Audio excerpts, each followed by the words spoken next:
Hey, what is going on, guys? It's Crimson Feral. Welcome back to the channel, and in today's video we're doing a top 6 Nat 5s for Guild War, and Guild Siege as well. So we're going to hop right into that. I'll do some honorable mentions at the end, and these are in no particular order. They're just all very strong. I'll say at the end which one I think is the most annoying to go against, and yeah, I mean, I think you'll all figure it out. But Perna is number 1 on this list. Just obviously very strong for... she's strong for literally everything in the game. Recovers 10% of HP of all allies by 10% every turn, so she violent procs and she's healing even more. And just massive damage here, has a stun chance, can strip here, so she's just super annoying. Great base speed, great HP, great attack, low defense, but she's healing every turn, she's reviving when she gets killed, so a very strong unit there. The next fire unit here is actually Helena. So I don't know if most people know what Helena does, but I've actually seen this unicorn solo multiple times. I've seen this unicorn solo things in Guild Siege and Guild Wars. Very, very strong. So, skill 3, recovers your HP and attack bar by 20% each time when you attack on your turn. Reduces the damage dealt by water attribute by 50%. So, immediately nerfing the weakness that she has to water, and increasing her HP and attack bar every single time that she gets a turn. Creates a shield that's 30% of your max HP for 3 turns, and creates a shield that's 20% of your max HP on all other allies, so just extra health, which is nice. And this first skill has the chance to deal damage based on max HP, and then 25% chance to stun. And then I guess I can read the passive too. The attack power will be increased proportionate to your max HP in human form, but your max HP will be decreased by 50%. Instantly gains another turn after transformation, which is normal. But anyway, yeah, so she just gets more attack. So, okay, here it is. So when you do skill 2 here, it says an AoE, but skill 3 is increases your attack bar by 25% with each attack you land as a critical hit. So in Guild Wars, you can obviously only hit 3 targets at once, but but if you do crit on all 3 enemies, you get 75% attack bar back. She decreases defense, absorbs the attack bar by 50%, divided equally from the enemies that are alive. So she can potentially get 100% attack bar back after using this skill, and then she can also still stun in this form and do that. So just a very tanky but bruiser-like unit. She can, AoE decreased defense is great, the extra attack power is great, the stunning on both skill 1s, shields, there's a lot of utility for herself, but she does bring a little bit in shields for her teammates as well. So yeah, she's actually really kind of scary if you don't kill her right away. For water here, we have Wusa. So if you weren't a Wusa owner, you might not have known this, but he actually has 118 speed after awakening him. Really fast. That's why if you're going into guild battles and you're wondering why you can't outspeed with a Bernard, it's because Wusa is actually faster than Bernard. I think Bernard has 111 base speed. Kabila has... the Light Harpy has 120. So Kabila is actually barely faster than Wusa. So when Wusa gets in there and gets going, he's very likely going to outspeed you. You need to bring a speed lead against something like a Wusa, because it's just, he's so fast. He does have a leader skill of accuracy, but I guess you can run whatever you want. You figure you're going to have him on will, so that when he gets the first turn, whether he gets the first turn or he does get outsped, it's unlikely that he will get stripped, stunned, controlled, whatever. But he puts up immunity and shield, which is super annoying. This one attacks, inflicts damage based on 15% of your max HP, and recovers HP of all allies by 15% of your max HP. So just stack as much HP as you can on him.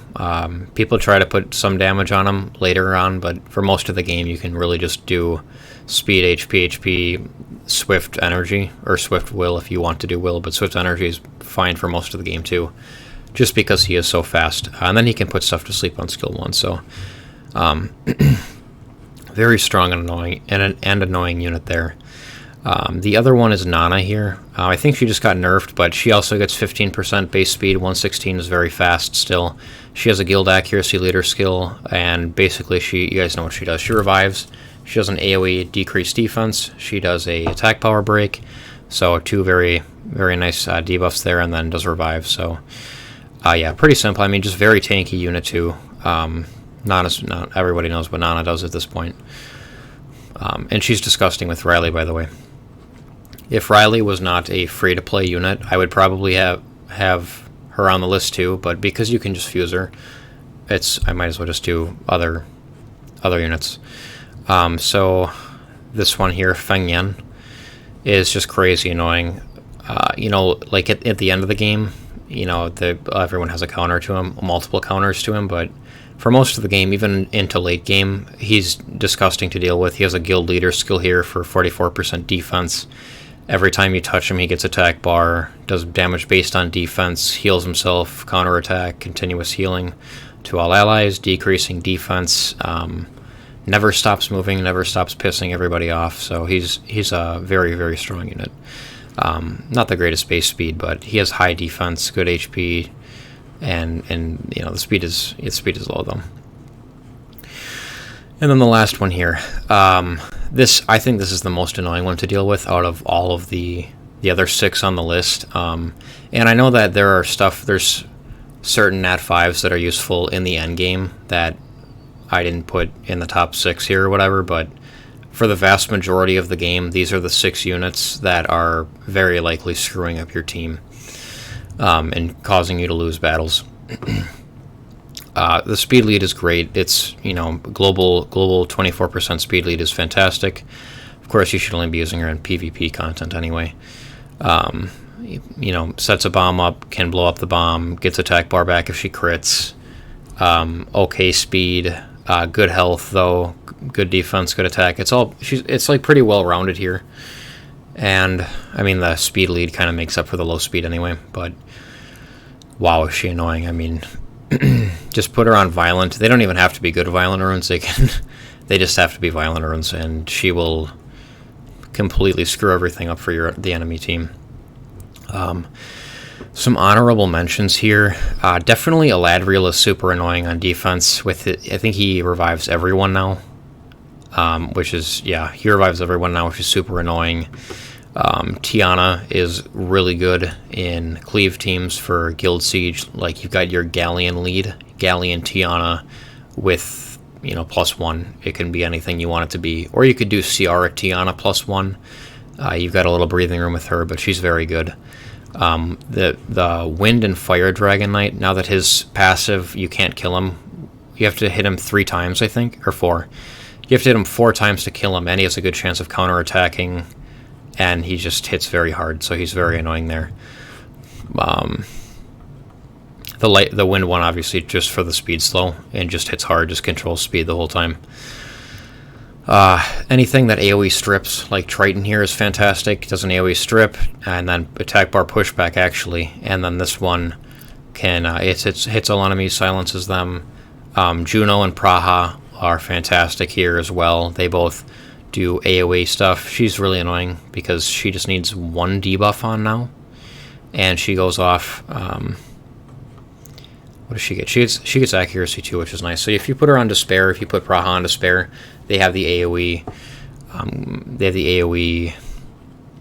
Strip, and then they can turn beneficial effects into continuous damage. They can stun things, get attack bar back. Very annoying there. The other 2 unicorns are great too. The paladins are great. I think pretty much all 3 of them are good for PvP content. Same thing with the druids, all 3 of them. The wind one is very annoying with the reviving. But yeah, I think that's most of it. Bastet is obviously great. Does attack bar push, shield. She does a bunch of debuffs. She does all this nonsense. These guys are pretty cool too. The Slayers are fun, but anyway, I think that's all for this video. As always, thank you guys for watching. If you didn't agree with my list, comment down below, but I'll see everybody next time.